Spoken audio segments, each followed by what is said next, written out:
Good morning everyone. उम्मीद करूंगी सभी लोग बहुत बढ़िया तरीके से होंगे और सबके परिवार भी खुशहाल होंगे, सब ठीक ठाक होंगे।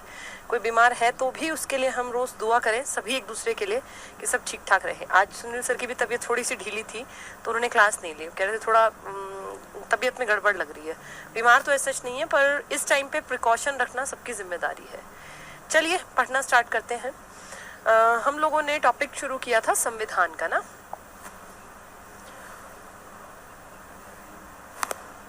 संविधान के बारे में हमने बातचीत स्टार्ट की थी और 2 क्लासेस में हमने संविधान का इतिहास कि संविधान कैसे कैसे आया और क्या इसकी ज़रूरत पड़ी।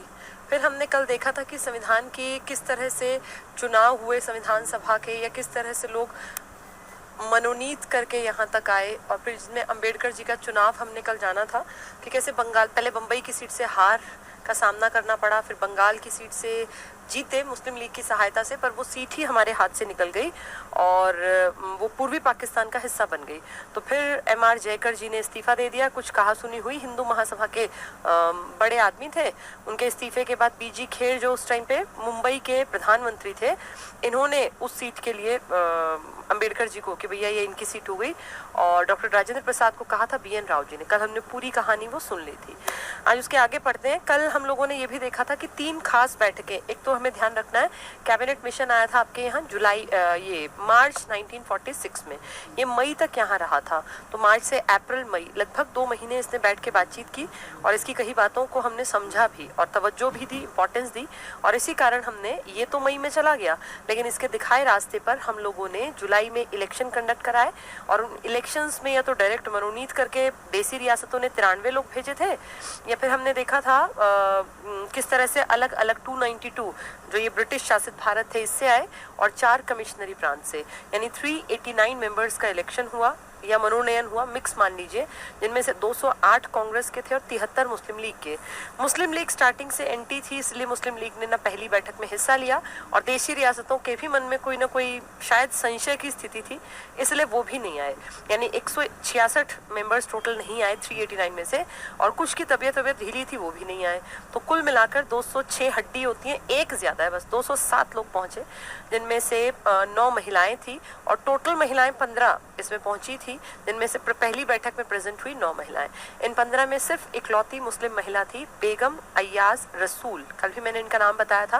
बाकी बड़े बड़े नामों में दुर्गाबाई देशमुख और हंसा मेहता थी हमारी, और आपकी ये सरोजनी नायडू है, ये वो नाम हैं जो कि जाने माने हैं। बाकी बहुत लंबी लिस्ट है क्योंकि 15 महिलाओं में मैंने सिर्फ 4 के नाम बताए हैं, वो 4 ज्यादा इंपॉर्टेंट है इसलिए बता दिए। चलिए, कल हमने बातचीत की थी ऑब्जेक्टिव रेजोल्यूशन के ऊपर, यानी 9 दिसंबर, 3 मैंने कल आपको डेट बताई थी, 11 दिसंबर और 13 दिसंबर 1946। इस दिन सबने कहा अपना एक हेड बनाते हैं। टेम्परेरी हेड बनाया गया था डॉक्टर सच्चिदानंद सिन्हा को, एज के कारण, क्योंकि उनकी उम्र ज्यादा थी, एक्सपीरियंस थे, इसलिए कहा सर आप कार्यवाहक बन जाइए, कुछ दिन काम संभाल लीजिए। लेकिन शायद किस्मत में मंजूर नहीं था उनकी में कि भाई वो अध्यक्ष टिक पाते, इसलिए उसी दिन शाम को 9 तारीख की शाम को ही उनको कुछ हार्ट प्रॉब्लम हुई, तबीयत बिगड़ी, और 10 तारीख को सबको फील हुआ कि भाई देश के लिए तो कोई हमें इस तरह का आदमी बनाना पड़ेगा जो फिट एंड फाइन भी हो, एज होने से काम नहीं चलता। तो 11 तारीख को डॉक्टर राजेंद्र प्रसाद संविधान सभा के अध्यक्ष बनाए गए और फिर ये लंबे टिकेंगे, क्योंकि आप देखिए 1946 के 11 दिसंबर को जो आदमी संविधान सभा का अध्यक्ष बना, फिर ये 1946 से 1962 तक कितना लंबा टाइम पीरियड हो गया आप देखो। तब तक देश के कभी संविधान सभा के अध्यक्ष और कभी राष्ट्रपति के रूप में नजर आए, यानी देश की सबसे बड़ी पोस्ट पर बैठने वाले 46 से 62 तक आपके डॉक्टर राजेंद्र प्रसाद। तब इनकी उम्र मैंने कल भी कहा था 60 प्लस थी, 60-64 के हेर फेर की थी इनकी एज, ठीक है। 13 तारीख को पंडित जवाहरलाल नेहरू ने क्या पढ़ा था, उद्देश्य प्रस्ताव। कल मैंने उद्देश्य का मतलब आपको बताया था, लक्ष्य और उद्देश्य 2 अलग अलग चीजें हैं। उद्देश्य होते हैं जो जल्दी अचीव कर लिए जाएं। भारत की आजादी का लक्ष्य आज का भारत नहीं था। भारत की आजादी का लक्ष्य था एक ऐसा खूबसूरत भारत, एक ऐसा सुंदर भारत जिसमें सब हाथों को रोजगार हो, सब जवान लोगों के पास रोजगार के अवसर हो, छोटे बच्चों को अच्छी सुविधाएं मिलें खेलने कूदने की, उनको अच्छा पनपने के लिए माहौल मिले और सब लोग फ्री हों, सेफ हों, एक ऐसा भारत। ये भारत की आजादी का लक्ष्य था, आज तक अचीव नहीं हुआ। भारत की आजादी का उद्देश्य था हम जल्दी से पावर अपने हाथ में ले लें और अपने देश को अपने हिसाब से चलाए। वो उद्देश्य तो हमने हासिल कर लिया, लेकिन उस उद्देश्य के बाद धीरे धीरे स्टेप बाय स्टेप पढ़ते पढ़ते हमें लक्ष्य तक पहुंचना था जो आज तक भी बहुत दूर है। और मुझे तो लगता नहीं कि जब तक हम जिंदा बैठे हैं तब तक ये चीजें सामने दिखाई देंगी कि सबको रोजगार के अवसर मिल जाएंगे और एक बहुत खूबसूरत भारत होगा जहाँ मारकाट ना हो, ये छीना झपटी ना हो, भ्रष्टाचार ना हो, या एक भय का, एक आतंक का माहौल ना हो। बहुत अच्छी मेडिकल फैसिलिटीज हो, बहुत बढ़िया इंफ्रास्ट्रक्चर हो, रोड्स हो, हर घर तक बिजली हो और भीख ना मांगनी पड़े किसी को, हर किसी को पढ़ने के लिए एक अच्छा माहौल मिले। और आज जैसी शिक्षा पद्धति ना हो कि जहाँ जो बहुत महंगे स्कूल्स हैं वहाँ जो बच्चे जा रहे हैं बस उनको पढ़ने का मौका मिल पा रहा है, बाकी जो सरकारी और जो ये गली मोहल्ले के खुले हुए स्कूल हैं यहाँ तो ना कोई पढ़ने का तरीका है ना कोई पढ़ाने का तरीका। ऐसा नहीं है कि बड़े अमीर स्कूलों में बहुत अच्छी पढ़ाई है, वहाँ भी काम चला रहे हैं। पूरी एजुकेशन सिस्टम जो है ना वो हमारा बहुत फ्लॉप है और इसीलिए हमारे देश में बेरोजगारों की संख्या साल दर साल बढ़ती जा रही है। तो ये भारत आजाद कराने का लक्ष्य नहीं था किसी भी लीडर का, लक्ष्य बहुत दूर की बात होती है, इसलिए हमने उस टाइम पर भी उद्देश्य प्रस्ताव रखा। और पंडित नेहरू का ये उद्देश्य प्रस्ताव शायद 1-2 दिन में ही पास हो जाता, लेकिन अंबेडकर जी ने कहा कि वेट कर लो, मुस्लिम लीग के कुछ मेंबर्स क्या पता आ जाएं, क्या पता देशी रियासतें आ जाएं, और उस वेट के चक्कर में हम बैठे रहे और फाइनली दिसंबर 1946 से जनवरी 1947 आ गया। यानी हमें अब तक उद्देश्य में भी हम यूनिटी से नहीं खड़े हुए थे कि हाँ हम सबका उद्देश्य ये है भारत के संविधान को बनाने का।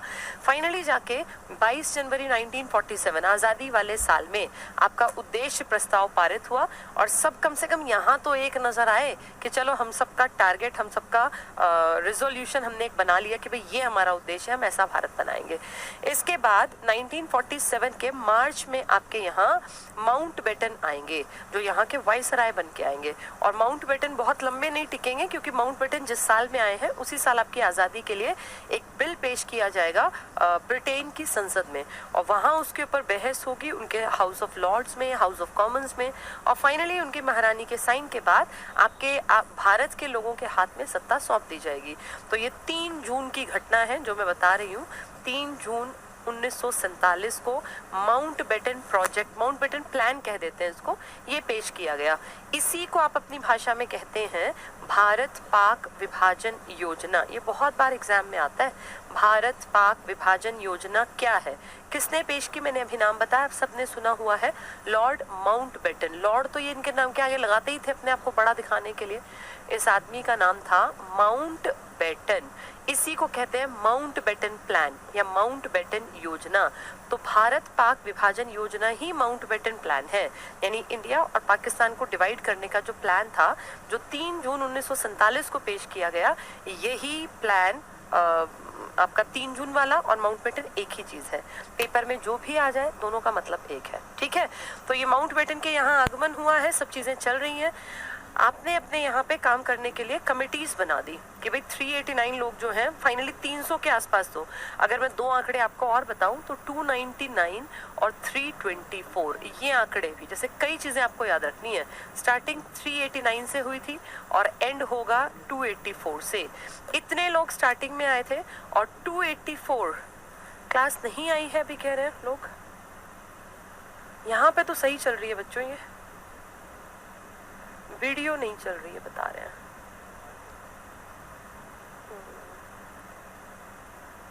क्लास स्टार्ट तो हो गई है बच्चों, कुछ वीडियो में दिक्कत बता रहे हैं।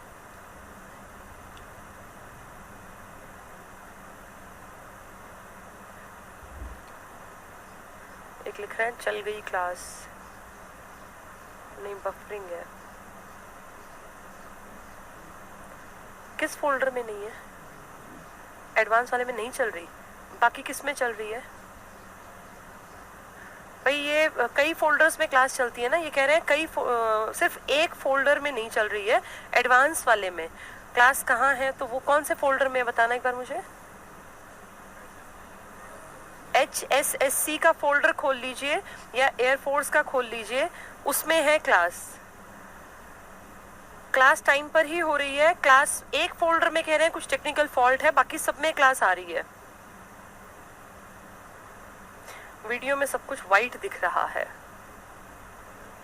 हमारे यहाँ पे चल रही है बाकी सब में।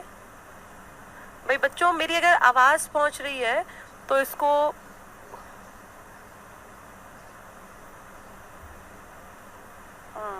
कुछ इशू है, एक फोल्डर में एडवांस वाले में नहीं चल रही है बस, बाकी बता रहे हैं HSSC में चल रही है और मुझे जो ये दिखाई दे रहे हैं, ये कौन से उसके दिखाई दे रहे हैं? और एडवांस वाले। अच्छा, हाँ कुछ इशू है बच्चों, टेक्निकल देख रहे हैं, उस पर काम कर रहे हैं।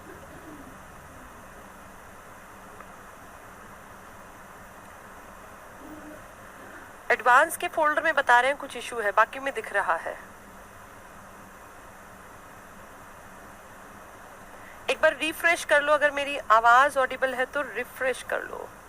लग गई है, शुरू हो गई। चलिए चल पड़ी है क्लास, अब एडवांस में भी आ गई है। ये हम लोगों ने ना क्लास बच्चों 4 फोल्डर में डलवा रखी है। एयरफोर्स में भी है ये, अगर एक में ना दिखे तो दूसरे में पहुंच जाया करो।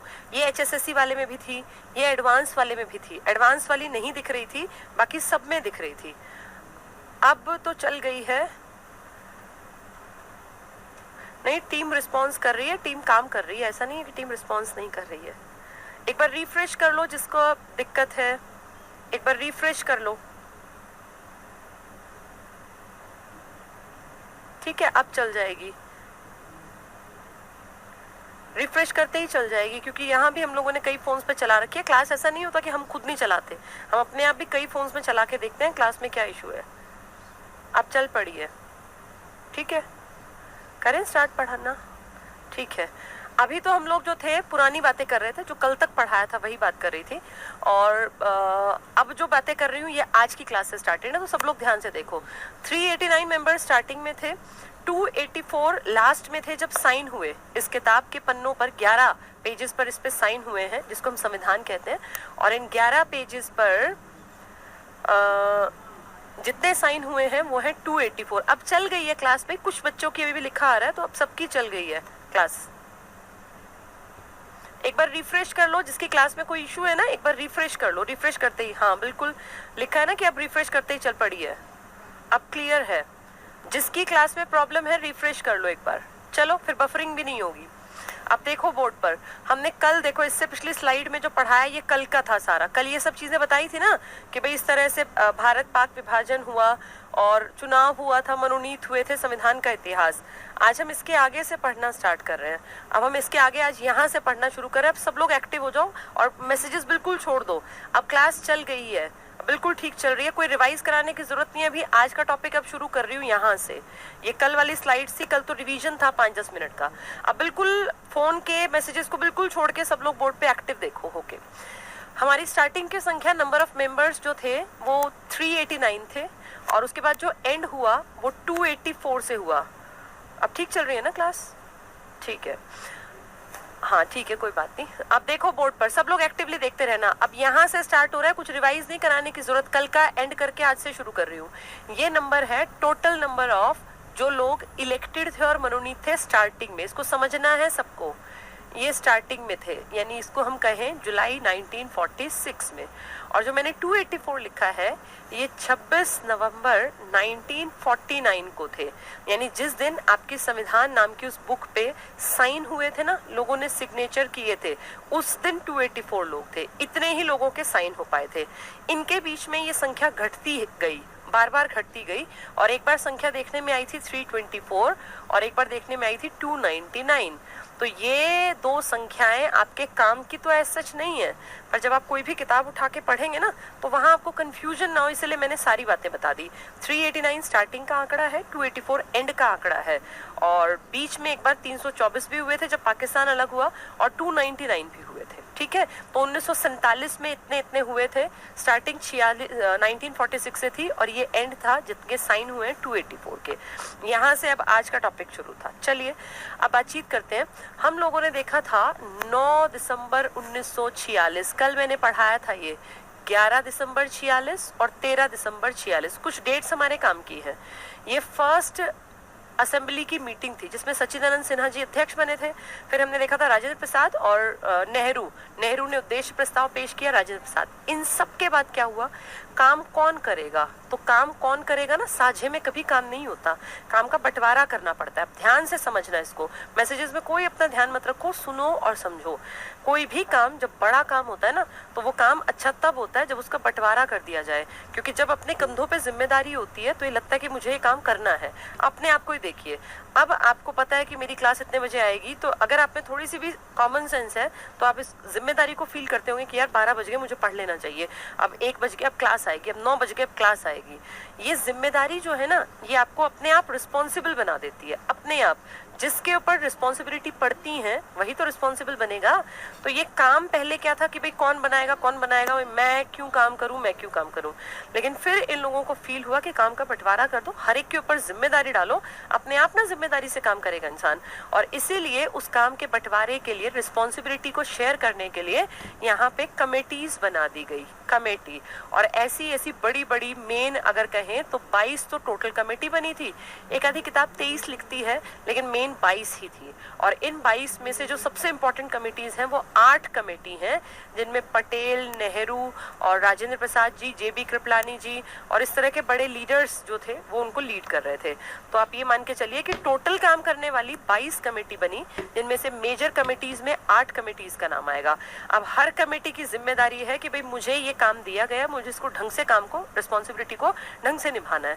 तो हर किसी ने एक टाइम लिमिट है, भाई इतने दिनों में मुझे ये काम करके देना है। अब चाहे उसमें झंडा समिति थी या एडहॉक वाली झंडा कमेटी थी या मूल अधिकारों से संबंधित थी या संघ के और राज्य के संबंधों पर आधारित, मतलब पूरे देश का जो संविधान लिखा जाने वाला था उसके काम को एक आदमी क्यों करेगा और कैसे करेगा। तो काम को बड़े बड़े हिस्सों में बांट दिया गया। 22 टोटल समितियां थी, जिनमें से मेजर इंपॉर्टेंट समितियां 8 थी। ठीक है, अब सबको काम मिल गया था, सब अपना अपना काम करेंगे। और काम करने के बाद ना ऐसा नहीं कि रोज आके वहां बैठेंगे, अपना अपना काम करो, 10 दिन 20 दिन तक काम करो, फिर एक सेशन रखेंगे और फिर 10-15 दिन उस सेशन में कामकाज करेंगे, फिर एक ब्रेक लेके अपना अपना काम करो, फिर आएंगे, फिर सेशन रखेंगे। तो इस तरह करते करते आप ये मान के चलो 1946 में आपने काम स्टार्ट किया और 46 तो खैर एंड था। 1947 आपका काम बड़े लेवल पे हुआ, 1948 आपका काम बड़े लेवल पे और 1949 का एंड आ गया था नवंबर। इसलिए हम कहते हैं 2 साल 11 महीने 18 दिन। ये जो लॉजिक है ना, ये इसीलिए है, देखो ये 2 साल तो पूरे थे, इसका 11वां महीना था और इसके बचे हुए दिन थे, क्योंकि तो दिसंबर में तो इसकी बैठक ही स्टार्ट हुई थी। तो 2 साल 11 महीने 18। अभी भी कुछ कह रहे हैं, व्हाइट स्क्रीन आ रही है, रिफ्रेश करो भाई, रिफ्रेश। जिसकी वाइट स्क्रीन है उसको, हाँ बफरिंग हो रही है, ये वही है, ये वही इशू है। रिफ्रेश कर लो, रिफ्रेश करते ही ठीक हो जाएगी। क्या पता उन तक आवाज ना पहुंच रही हो जिसकी स्क्रीन में गड़बड़ है। चल रही है आवाज, सबके तक पहुंच रही है। अच्छा, स्क्रीन जिसकी बफरिंग कर रही है रिफ्रेश कर लो, ऐसा हो जाता है सिस्टम में। हमारे सामने भी फोन है, वो दिखा रहे हैं मुझे, रिफ्रेश करो, रिफ्रेश करने से ठीक हो जाएगा। ठीक है, चलिए तो 1947-48 तो पूरे हुए कामकाज के। 49 का नवंबर है तो 11 महीने हो गए और 18 दिन जो 46 के बचे हुए दिन थे। ठीक, तो 2 साल 11 महीने 18 दिन का टाइम पीरियड लगा। और इतने लंबे टाइम पीरियड में 2 साल 11 महीने 18 दिन लगातार मेहनत करते करते, ऐसा नहीं है कि रोज काम नहीं किया, लेकिन रोज काम किया, उसके बाद एक दिन बैठक रखी और इस तरह से सेशंस रखे। सेशंस में डिस्कशन करते थे, भाई हमारी कमेटी ने ये काम किया, तो ये थोड़ी कि कमेटी की मर्जी से सारा काम होगा। कमेटी ने अपना काम किया, फिर कमेटी अपने काम को रिप्रेजेंट करेगी, बाकी सब लोग बैठ के उसको सुनेंगे और अगर उन्हें ठीक लगेगा तो उस पर फिर वो वोटिंग करेंगे, भाई कितने लोग इस कमेटी के काम से खुश हैं, कितनों को लगता है ये काम हमें संविधान में लिख लेना चाहिए, कितनों को लगता है कि नहीं। तो ठीक है, कुछ लोगों की क्लास सही चल रही है, कुछ लोगों की बफरिंग है, वो वापस रिफ्रेश कर लो भाई जिसकी में बफरिंग हो रही है। चलिए, तो इतने लंबे टाइम तक ये काम करते करते करते सेशंस लेते थे बच्चों। सेशन समझते हो?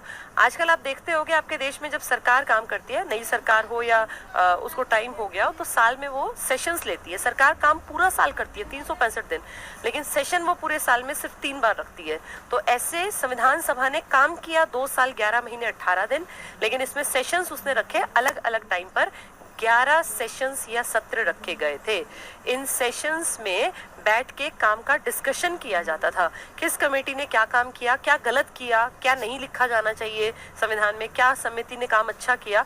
तो हर तरीके का पॉजिटिव नेगेटिव हर तरीके की बातचीत होती थी, बहस भी होती थी। फिर कितने लोग इस बात के साथ चलेंगे, कितने मना करेंगे, हर तरह का एक माहौल जैसे आज होता है ना, सेम ऐसे तब भी होता था। तो 11 सत्र हुए और एक इसमें कभी कभी पेपर जब आते हैं तो उसमें अंतिम बैठक को भी सत्र का हिस्सा मान लिया जाता है।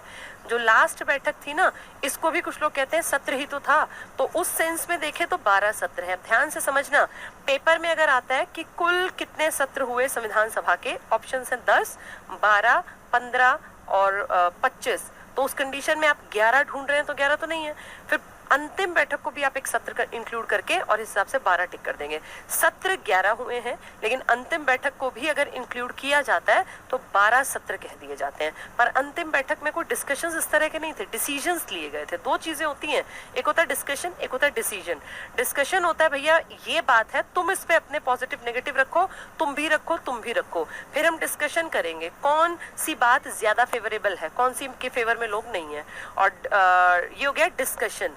और एक होता है कि डिसीजन ले लिया, जैसे भारत का नेशनल एम्बलम ये होगा, सारनाथ का जो 4 शेर वाला है ना वो होगा, ये डिसीजन है। ठीक है, तो इस तरह से आपके यहाँ पर 11 सत्र हुए हैं और एक अंतिम बैठक। तो कुल मिला के सत्र कहीं कहीं क्या लिख देते हैं इसलिए बुक्स वाले कि 12 सत्र हुए हैं, पर आप देख रहे हैं 11 सत्र पूरे हैं और एक अंतिम बैठक है। ये जो अंतिम बैठक है ना, ये भी काम की है 24 जनवरी 1950, अंतिम बैठक। और इसके ठीक 2 दिन बाद आपका देश गणतंत्र कहलाया, आप रिपब्लिक बन गए और आप रिपब्लिक कंट्री कहलाए। तो 1950 का 26 जनवरी आपका पहला गणतंत्र दिवस था। गणतंत्र ही तो रिपब्लिक होता है, रिपब्लिक डे गणतंत्र दिवस। तो आप 26 जनवरी को जिस दिन रिपब्लिक बनेंगे उससे ठीक एक दिन पहले आपकी संविधान सभा लास्ट बैठक कर रही थी, और इस दिन संविधान सभा अपने अंतिम रूप में कन्वर्ट हो गई। जैसे मान लीजिए संविधान सभा थी, ये बस घूम के दूसरा रूप इसका बना लिया, सेम सब कुछ सेम रहा। कहा आज के बाद संविधान सभा को हम संसद के रूप में मान लेंगे। कोई इलेक्शन नहीं हुआ था, जो संविधान सभा थी ना एक पार्ट पे, वही दूसरी तरफ आके और संसद बन गई। संसद आज कैसे बनती है? इलेक्शन से। लेकिन 1950 में कोई इलेक्शन नहीं हुआ था, आपके इलेक्शन तो 1951 में स्टार्ट हुए हैं। तो जो आपकी संविधान सभा थी एक चेहरा, उसी को घुमा के बना दिया ये संसद है। समझ में आ गई ये बात? ये इंपॉर्टेंट बात है। और जैसे डॉक्टर राजेंद्र प्रसाद आपकी संविधान सभा को संभाल रहे थे ना, यानी एक सिक्के के 2 पहलू बना दिए। एक को आपने नाम दिया संविधान सभा, जिसने बहुत लंबा काम किया, बहुत अच्छा काम किया, 2 साल 11 महीने 18 दिन तक। अगर 11 और 12 दोनों आ गए तो किसे टिक करें? ऐसा होगा ही नहीं, ये डिस्प्यूटेड क्वेश्चन हो जाएगा, क्योंकि सत्र जो थे वो 11 ही हुए थे। अंतिम बैठक को अलग से माना गया था। मैंने आपको ऑप्शंस में क्या बताया, 11 12 दोनों आएंगे ही नहीं। अगर 11 आया तो 12 नहीं आएगा, फिर आएगा 10 11 13 15, तो आप कॉमन सेंस लगाओ कि 11 चाहता है आंसर। और अगर वो कहेगा 10 12 15 18 तो 12 आंसर चाहता है। 11 सत्र हुए थे और एक हुई थी अंतिम बैठक। ठीक है, चीजों को ध्यान से सुना करो, अगर ऐसे क्वेश्चंस होंगे ना डिस्प्यूटेड वाले तो मैं अपने आप बताती चलूंगी आपको। चलिए, तो संविधान सभा सिक्के का एक पहलू, जिसकी की स्टार्टिंग कब हुई है? 9 दिसंबर 1946 में, और इसने बहुत बढ़िया काम किया है 24 जनवरी 1950 तक। फिर सेम ये सभा, जिसका की अध्यक्ष कौन था? डॉक्टर राजेंद्र प्रसाद, यही तो थे ना, डॉक्टर राजेंद्र प्रसाद। अब इस तरफ देखें, संविधान सभा ने इस तारीख को, जो ये लास्ट डेट थी ना 24 जनवरी, इसके सेम इस दिन इसने कहा इसकी बैठकें खत्म और अब ये संसद के रूप में काम करेगी। तो संसद के रूप में काम करेगी तो एकदम से राष्ट्रपति, आप जानते हैं इनको बना दिया गया था डॉक्टर राजेंद्र प्रसाद को, 24 जनवरी को तो बने थे ये भी। तो ये बन जाएंगे संसद के हेड के रूप में, क्योंकि संसद के 3 अंग बनेंगे, लोकसभा, राज्यसभा और राष्ट्रपति। तो लोकसभा राज्यसभा तो भी एकदम से नहीं बनेंगी, लेकिन संसद के हेड के रूप में या प्रेसिडेंट ऑफ इंडिया के रूप में डॉक्टर राजेंद्र प्रसाद, और एक आदमी थे BG खेर, बाल गंगाधर खेर।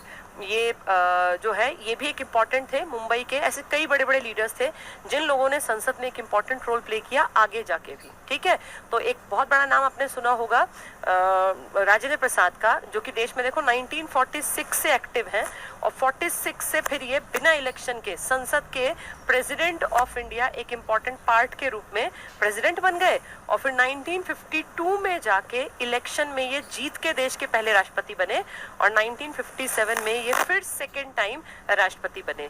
यानी अगर आप देख रहे हैं तो डॉक्टर राजेंद्र प्रसाद 1946 से 1962 तक देश की सबसे बड़ी कुर्सी पे बैठे रहे, संविधान सभा के परमानेंट अध्यक्ष थे और संसद का एक important part president of India बन गए थे डॉक्टर राजेंद्र प्रसाद। 2 साल 11 महीने 18 दिन लगातार काम हुआ, सत्र हुए हैं 11, अंतिम बैठक 24 जनवरी को। और जिस दिन अंतिम बैठक थी, जो मैंने अभी लिखा था देखो यहाँ 24 जनवरी को, इस दिन संसद के रूप में, प्रेसिडेंट के रूप में इन्होंने तो काम किया ही किया। इस दिन 3 चीजें हमने डिसाइड की थी, जिनमें से एक तो राष्ट्रपति हैं और एक है राष्ट्रगीत और एक है राष्ट्रगान। राष्ट्रगीत आप अच्छी तरह जानते हैं, वंदे मातरम है, संस्कृत भाषा में लिखा गया है।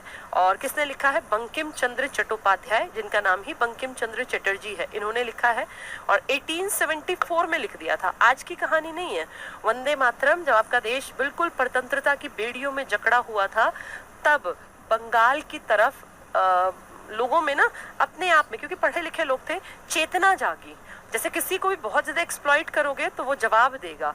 बंगाल के लोग बहुत पढ़े लिखे और समझदार थे, बाकी भारत के मुकाबले। पढ़े लिखे और जगह भी थे, लेकिन बंगाल थोड़ा सा ज्यादा एक्टिव था। और जो पढ़ा लिखा होता है ना, वो अपने हक की बात करता है, वो तर्क सोचता है चीजों के, लॉजिकल थिंकिंग होती है उसकी। तो वहां के लोगों ने देखा कि अंग्रेज हमें एक्सप्लॉइट कर रहे हैं, हमें परेशान कर रहे हैं, तो यहाँ के लोगों को, भारत के लोगों को चेतना से जगाना होगा। और इसलिए उन्होंने, देखो, क्रांतिकारी जितने बहुत बड़े बड़े निकले, वो बहुत सारे लोग तो वहीं के थे। क्रांति की इनफैक्ट जो शुरुआत हुई ना क्रांतिकारियों की, चाहे वो अनुशीलन समिति के रूप में हो या बहुत सारी इस तरह की अलग अलग पार्टीज बनी थी, पंजाब भी एक्टिव था, लेकिन ज्यादा एक्टिव बंगाल था। तो बंगाल की तरफ वंदे मातरम ये फेमस हुआ था। और आप जानते हैं हलंत की भाषा संस्कृत भाषा है, तो ये संस्कृत में बहुत पहले 1874 में एक कागज पर लिख दिया था बंकिम चंद्र चटर्जी ने। बंकिम चंद्र चटर्जी ही बंकिम चंद्र चट्टोपाध्याय हैं। एक कागज के रूप में, जैसे मन में आया, देश के प्रति एक फीलिंग लिख दी और वो कागज उठा के अपनी अलमारी के ऊपर के रैक में रख दिया, बस उतना भर था। बहुत साल बीते। उसके बाद 1882 में इन्होंने एक उपन्यास लिखा, कई साल बाद, आप लगा लो कितने साल हो गए, 8 साल बाद ना, एक उपन्यास लिखा, एक नॉवल लिखा और उस नॉवल को नाम दिया आनंद मठ। मठ आप जानते हैं, जहाँ सन्यासी रहते हैं उसको मठ बोलते हैं। तो ये सन्यासियों से जुड़ा उपन्यास था और इसमें सन्यासी विद्रोह का वर्णन है, कैसे सन्यासियों ने विद्रोह किया और कैसे अंग्रेजों ने उनको कुचल दिया था। तो सन्यासी विद्रोह का वर्णन है, यानी किसी, जैसे 1857 की क्रांति का वर्णन है ना, सावरकर ने कहा था कि भारत की आजादी का पहला बड़ा स्वतंत्रता संग्राम था वो, ऐसे ही एक किताब लिखी सन्यासियों के विद्रोह के ऊपर। तो सन्यासी विद्रोह का वर्णन है, जिसमें अंग्रेजों ने बहुत गलत तरीके से अंग्रेजों के साथ, इसने सन्यासियों के साथ ट्रीटमेंट किया। इस किताब का टारगेट था इनके बारे में लिखना, आनंद मठ, मठ जहां सन्यासी रहते हैं। तो आनंद मठ 1882 में एक उपन्यास लिखा, सन्यासी विद्रोह का वर्णन किया बंकिम चंद्र चटर्जी ने। जब ये किताब छपने के लिए जाने वाली थी ना, क्योंकि उपन्यास तो छपेगा तभी तो दुनिया पढ़ेगी, तो इनके मन में आया, एक जगह फिट बैठा कि क्यों ना वो जो 6-7 साल 8 साल पहले एक कागज लिखा था वंदे मातरम का, वो इसमें फिट कर दूं। तो उन्होंने, जहां ऐसी कोई वीरता से भरी बात थी, देशभक्ति की बात थी, वहां बीच में वो ऐड कर दिया पेपर। और जब ये प्रिंट हुआ तो आप ये लगा लो, वो 8 साल पुरानी कविता भी प्रिंट हो गई और वो बीच में कहीं एक जगह एडजस्ट कर दी। तो ये नॉवल धड़ल्ले से बिका, पढ़े लिखे लोगों ने इसको बहुत पसंद किया और इस तरह वंदे मातरम, जिसके घर में नॉवल गया, वंदे मातरम चला गया। और वंदे मातरम क्लास में अभी भी इशू है तो देख लेना एक बार, कुछ साउंड का, ठीक है, वो साउंड चेक कर रहे हैं, वो कह रहे हैं ठीक है। एक बार रिफ्रेश कर लो जिसके फोन में दिक्कत है आज। हाँ ठीक है, वो मुझे सुना रहे हैं, आवाज ठीक आ रही है। चलिए, आनंद मठ लिखा, उपन्यास लिखा और इस उपन्यास में उन्होंने वो 8 साल पुराना कागज डाल दिया, जिसमें क्या लिखा था, वंदे मातरम। तो इस तरह घर घर तक पहुंच गया वंदे मातरम, जो सिर्फ एक कागज के टुकड़े पर अपने मन की फीलिंग्स लिखी थी बंकिम चंद्र ने, और इस तरह से नौजवानों तक पहुंच गया वंदे मातरम। फिर ये तो आप लगा लो उद्घोष बन गया, एक नारा बन गया, और जहां कहीं पे कोई एक्सप्लॉइट फील करता वो सीधे नारे लगाता कि वंदे मातरम। इसका मतलब होता है अपनी माँ को हम सलाम करते हैं, यानी इस मिट्टी को हम सलाम करते हैं, और हमारी जो माँ का दर्जा इस मिट्टी का वो सबसे ऊपर है। तो वंदे मातरम संस्कृत में लिखा एक कागज के टुकड़े पर अपना भाव था, 1874 में बंकिम चंद्र जी ने लिखा था, और बाद में ये घर घर तक पहुंचा जब एक नॉवल लिखा उन्होंने, किस नाम से, आनंद मठ, जिसमें सन्यासी विद्रोह का वर्णन किया गया, और इस तरह हर किसी की जबान पर चढ़ गया वंदे मातरम। और वंदे मातरम फेमस होते होते इतना फेमस हो गया कि 1896 में जब इसकी कांग्रेस की बैठक थी ना कलकत्ता में, तो ये खड़े होके गाया, अपने जबान से इसको खुद गाया, कलकत्ता में रविंद्रनाथ टैगोर ने, कितनी अजीब बात है देखो, टैगोर ने लिखा नहीं है, टैगोर लिखेंगे जनगण मन, लेकिन टैगोर ने गाया है वंदे मातरम। टैगोर भी तो बंगाली हैं, टैगोर का भी तो बंगाल में ही तो दबदबा था ना, कलकत्ता में बोलपुर के पास ही तो इनकी यूनिवर्सिटी थी।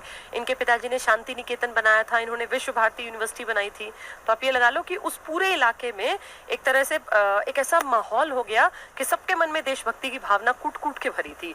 तो उसमें दो लोगों का बहुत बड़ा योगदान आप देख पा रहे हैं। एक ने उस कागज के टुकड़े पे अपनी फीलिंग्स को उतारा था, बाद में एक किताब के रूप में उसको छपवा दिया था।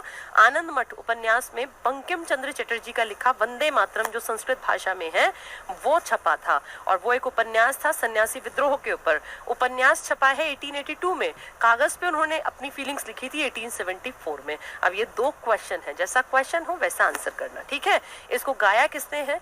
बंकिम चंद्र ने खुद नहीं गाया, गाकर फेमस किया है रविंद्रनाथ टैगोर ने 1896 में, यानी कई सालों बाद कलकत्ता अधिवेशन में कांग्रेस के में, ठीक है। तो ये है आपके वंदे मातरम की कहानी। इसको गाने में कितने सेकंड लगते हैं आप सब अच्छी तरह जानते होंगे, 65 सेकंड, या कह लीजिए 1 मिनट 5 सेकंड लगते हैं इसको गाने में। बंकिम चंद्र चटर्जी का वंदे मातरम। आपको स्कूल टाइम अगर याद हो तो स्कूल में देखो बहुत सारे जो स्कूल थोड़े से समझदार जहाँ टीचर्स थे ना, वो शुरुआत वंदे मातरम से कराते थे और एंड जनगण मन से। एक राष्ट्रगीत है और एक राष्ट्रगान है। राष्ट्रगीत जब ये प्रेयर शुरू होती थी स्कूलों में तब गाया जाता था, और जब प्रेयर एंड होती थी तो जनगण मन के साथ एंड होती थी। ये दोनों हमने एक ही दिन अपनाए हैं, 24 जनवरी 1950 को। तो ये हुई हमारी वंदे मातरम की कहानी। पेपर में इससे बाहर क्वेश्चन नहीं आता। इसके ऊपर बस भाषा पूछ सकते हैं, उपन्यास पूछ सकते हैं, किस सन में लिखा, किस में छपा, कब गाया, किसने गाया, कौन सी भाषा में है। तो मैंने ये सारी चीजें आपको क्लियर कर दी इस एक स्लाइड पर, ठीक है। दूसरी चीज हमने पढ़ी जनगण मन जिसको आप कहते हैं हमारा नेशनल एंथम, या राष्ट्रगान जिसको आप कहते हैं नेशनल एंथम। आप अच्छी तरह जानते हैं सब लोग, 1911 में ये किसने गाया था? रविंद्रनाथ टैगोर ने ये लिखा था 1911 में। रविंद्रनाथ टैगोर ने गाया है वंदे मातरम और लिखा है जनगण मन, ठीक है। तो राष्ट्रगान आपका है जन गण मन। जन मतलब जनता, मैं आप, गण मतलब गणमान्य व्यक्ति, जैसे एमपी एमएलए टाइप के, भाई रिस्पेक्टेबल जिसको हम मानते हैं, ऑनरेबल। और मन मतलब जनगण मन, तो इसका मतलब हम सब लोग मिलके अपने मन से ये जो जितनी बातें लिखी है ना वो सब अपने लिए और बड़ों के लिए, सबके लिए मिला के। तो रविंद्रनाथ टैगोर ने 1911 में गाया, ये लिखा था बेसिकली 1912 में। अब एक आदमी के लिखने से कोई चीज फेमस नहीं होती, फेमस होती है जब वो घर घर तक पहुंचती है, किसी मैगजीन में, किसी नॉवल में। तो रविंद्रनाथ टैगोर का ये लिखा हुआ जनगण मन एक मैगजीन में छपा जिसका नाम था तत्वबोधिनी। ये पत्रिका थी, मैगजीन थी। तो मैगजीन क्या था उस टाइम पे? घर घर तक पहुंचती थी। अखबार है, मैगजीन्स हैं, नॉवेल्स हैं, इनमें तो लिखी जाती थी चीजें। तो जनगण मन लिख के अपने घर रख लेते तो कौन जानता। तो अपने घर रखने के बाद इन्होंने इसको छपवाया, पहले लिखा फिर अगले साल छपाया। ये ऐसी कहानी है जैसे 1874 में वंदे मातरम लिखा और 1882 में छपा था वो। तो ऐसे ये 11 में लिखा, 12 में एक मैगजीन में छपा तत्वबोधिनी। इसमें 5 पैराग्राफ्स थे, काफी बड़ा है ये, हम लोग पूरा नहीं गाते इसको। 5 पैराग्राफ्स थे और 13 लाइंस सिर्फ आपने अपने जनगण मन में अपने देश के लिए अपनाई हैं। आप पूरा पैराग्राफ 5 जो है ना, आप इसको यूट्यूब इस पे गूगल पे सर्च कर सकते हैं, बहुत लंबा है ये। आप पढ़ेंगे तो भी आपकी जबान कई बार लड़खड़ाएगी क्योंकि इसमें संस्कृत और बांग्ला भाषा का यूज किया गया। अब पेपर में कई बार आता है कि बताइए इसकी भाषा क्या है, बहुत ध्यान से सुनना। अगर राष्ट्रगीत की भाषा आती है, 4 ऑप्शंस हैं, तो आप पहली प्रेफरेंस में जाएंगे, ये किस भाषा में है? संस्कृत भाषा में। कुछ शब्द बंगाली के भी हैं। और अगर राष्ट्रगान जनगण मन की भाषा पूछते हैं तो उसमें मेजर भाषा है बांग्ला, लेकिन कुछ शब्द संस्कृत के भी हैं। जैसे वंदे मातरम में मेजर भाषा है संस्कृत पर कुछ शब्द बंगाली भाषा के हैं। ऐसे ही जनगण मन की मेजर भाषा है बंगाली लेकिन कुछ शब्द संस्कृत के भी हैं, ठीक है। तो जिसमें हलंत वाली भाषा है वो संस्कृत है और जो दूसरा बच गया जनगण मन वाला वो बंगाली भाषा है, ठीक है। चलो वापस आते हैं। तो तत्वबोधिनी मैगजीन में छपा, 5 पैराग्राफ, 13 लाइन आपने अपनाई। सारा नहीं आपने अपनाया, सारा तो पढ़ा ही नहीं जाएगा, पढ़ के देख लेना। बहुत थोड़ा सा हिस्सा है जिसको हम कहते हैं हमारा भारत का राष्ट्रगान है ये।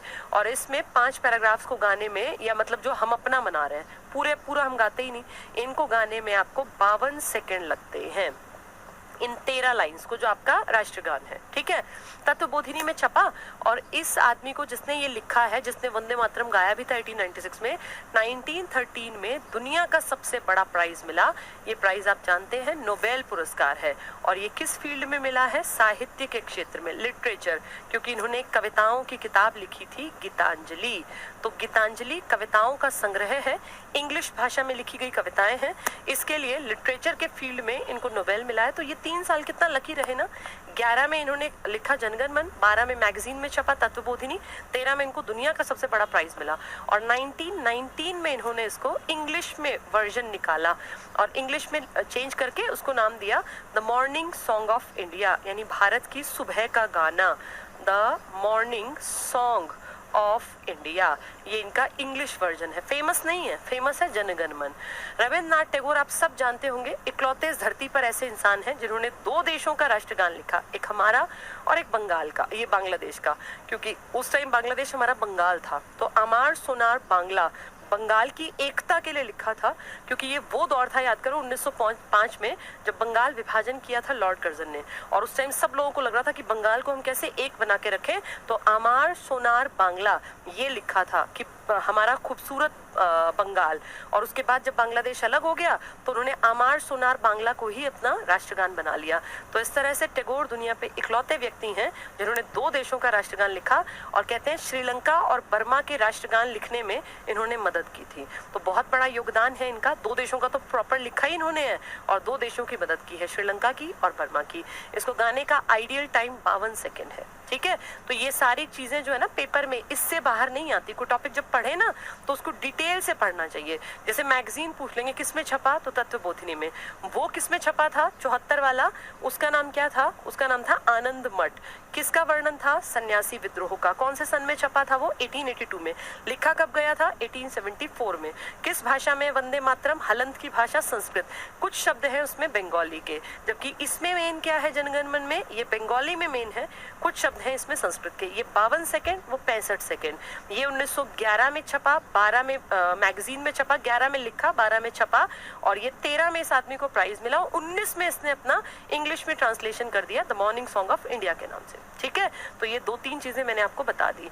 तो इस तरह से आपकी संविधान सभा ने लगातार दिन रात काम किया, 2 साल 11 महीने 18 दिन, और इस तरह जाके आपका सारी किताब लिखकर तैयार हो गई 26 नवंबर 1949 को। इस किताब को लिख तो दिया सबने मिलके, मतलब सबने रफ काम कर दिया था, लेकिन इसको जो मेन किताब के फॉर्म में पेश किया ना, या जिसने फाइनल किया किताब कैसी बनेगी, वो एक कमेटी थी। आप सबने उसका नाम सुना होगा, प्रारूप समिति, जिसको आप इंग्लिश में कहते हैं drafting committee. Drafting committee, drafting committee क्या है? बाद में बनी है, आजादी के बाद। ये बनी थी 29 अगस्त, अब तो 15 अगस्त को आजाद हुए थे ना, 1947। कौन सी कमेटी बनाई गई? Drafting committee. अभी मैंने बताया 22 समितियां थी, जिनमें से 8 सबसे इंपॉर्टेंट। उन सब में सबसे इंपॉर्टेंट 22 में नंबर 1 समिति थी ड्राफ्टिंग कमेटी, प्रारूप समिति। इसको पांडुलेखन समिति भी कह देते हैं हिंदी वाले, पांडुलेखन समिति। और ये वो समिति है जिसमें सबसे ज्यादा बड़े बड़े आदमी थे, 7 सदस्य थे, सबसे ज्यादा इंपॉर्टेंट। और इसके मुखिया थे आपके संविधान के जनक भीमराव रामजी अंबेडकर। और मैं आपको बताना चाहूंगी यहाँ कि ये सब काम तब हुआ जब संविधान का प्रारूप तैयार हो चुका था। उस सारे प्रारूप को तैयार कर दिया था BN राव जी ने, जिनका नाम हम कहीं लेते ही नहीं है ना। उस आदमी ने बहुत बड़ा योगदान दिया है। बेनेगल नरसिंह राव, ओरिजिनल काम करके इन्होंने दिया था। उसके ऊपर फिर ड्राफ्टिंग कमेटी ने बहुत बहुत काम किया। जो ओरिजिनल खाका तैयार किया था वो BN राव ने, लेकिन BN राव ने कहा भाई मैं ना मेंबर, ना मैं पैसा लूंगा, और ना मैं ऐसे कोई बंध के काम कर सकता हूँ। हाँ, ये एक मैंने स्ट्रक्चर दे दिया, एक वर्क बना के दे दिया, अब तुम काम करो। तो उनके दिए हुए ड्राफ्ट के ऊपर हमारी ड्राफ्टिंग कमेटी बनाई हमने आजादी के बाद, जिसके अध्यक्ष बनाए BR अम्बेडकर। अब तुम्हें याद होगा मैंने कल बताया था, अम्बेडकर जब हार गए थे और जब बंगाल से जीते थे, फिर वो बंगाल वाला हिस्सा पाकिस्तान के हिस्से में चला गया, तब BN राव ने कहा था कि अम्बेडकर के बिना काम होगा नहीं। और ये वो चेहरा है जिनकी वजह से अम्बेडकर MR जयकर के इस्तीफे के बाद बंबई की सीट से जीत कर आए थे। यानी BN राव ये बात जानते थे कि देश में संविधान लिखने में एक मेजर रोल प्ले करने वाले हैं BR अम्बेडकर। और शायद यही कारण था कि प्रारूप बना के तैयार तो कर दिया था राव ने खुद, लेकिन उस समिति ने जिसको काम करना था मेन, उस समिति का मुखिया किसको बनाया गया? B.R. अम्बेडकर को। तो ये दो बहुत बड़े नाम हैं, B.R. अम्बेडकर और B.N. राव। ठीक है, ये 7 सदस्यों की समिति थी, सबने काम किया। 284 जितने साइन हैं, लगभग 300 मान लें, 300 लोग दिन रात अपनी लाइफ का उन्होंने लगा दिया और तब जाके काम करके, कच्चा काम करके और इस समिति को दिया। फिर इस समिति ने उसके ऊपर बहस के दौरान देखा क्या ऐड करना है, क्या हटा देना है। सारी चीजें थोड़ी लिखी गई हैं, जो मेजर हिस्सा था वो लिखा, पता नहीं कितने कागज भरे गए थे रफ वर्क के टाइप पर, लेकिन फिर उसमें से चुनिंदा चीजें आपने अपने संविधान में लिखी और वो चुनिंदा में इतनी चीजें आपने लिख ली कि दुनिया का सबसे विशाल संविधान आपका संविधान बन गया। ठीक है, चलो आज इतना ही पढ़ते हैं, कल इसको आगे कंटिन्यू करेंगे। उम्मीद है M.N. रॉय कौन था? M.N. रॉय एक बहुत बड़ा आदमी है। वैसे ये तो B.N. राव की बात कर रहे हैं, M.N. रॉय यहाँ क्यों ले आए? ये तो कम्युनिस्ट पार्टी के थे। M.N. रॉय जो आदमी है ना, इनका चीन से, रशिया से सबसे लिंक था। ये कम्युनिज्म के प्रणेता कह लीजिए भारत में। और कम्युनिस्ट जो थे ना, उनका ये मानना होता है कि भैया देश में बराबरी होनी चाहिए। ये जो अमीर टाइप के लोग हैं, इनके पास जो पैसा इकट्ठा हो गया है, ये कहते हैं कि वो गरीबों का हित खत्म कर देते हैं।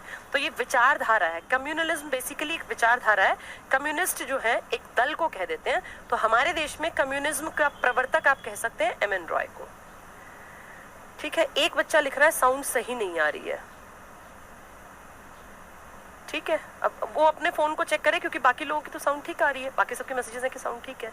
तो अगर हाँ बुक से भी करवा देंगे, पहले एक बार ये सब चीजें पढ़ लें और इसके बाद ना एक बार जब ये पिक्चर आपके दिमाग में बन जाएगी ना, तो फिर मैं इसको PDF मंगवा के और उससे पढ़ा दूंगी। किताबी भाषा भी पढ़ लेंगे, पहले कॉन्सेप्ट क्लियर होगा, फिर किताब से पढ़ा दूंगी और यहीं पे स्क्रीन पे दिखा के किताब और उससे पढ़वा दूंगी। फिर एक टेस्ट ले लूंगी मैं जब ये टॉपिक पूरा हो जाएगा। ठीक है, HSSC एयरफोर्स के फोल्डर आप एक तो टाइम ना अपना थोड़ा सा लगा के ऐप को समझो। जो नए बच्चे जुड़े हैं, ऐप में अलग अलग फोल्डर्स हैं, HSSC का अलग है, एयरफोर्स का अलग है, SSC का। एक बार देखो जरा जाके उनमें क्या लिखा है, ताकि तुम्हें पता चले कि किस फोल्डर में क्या कुछ दिया हुआ है। चलो आज इतना ही।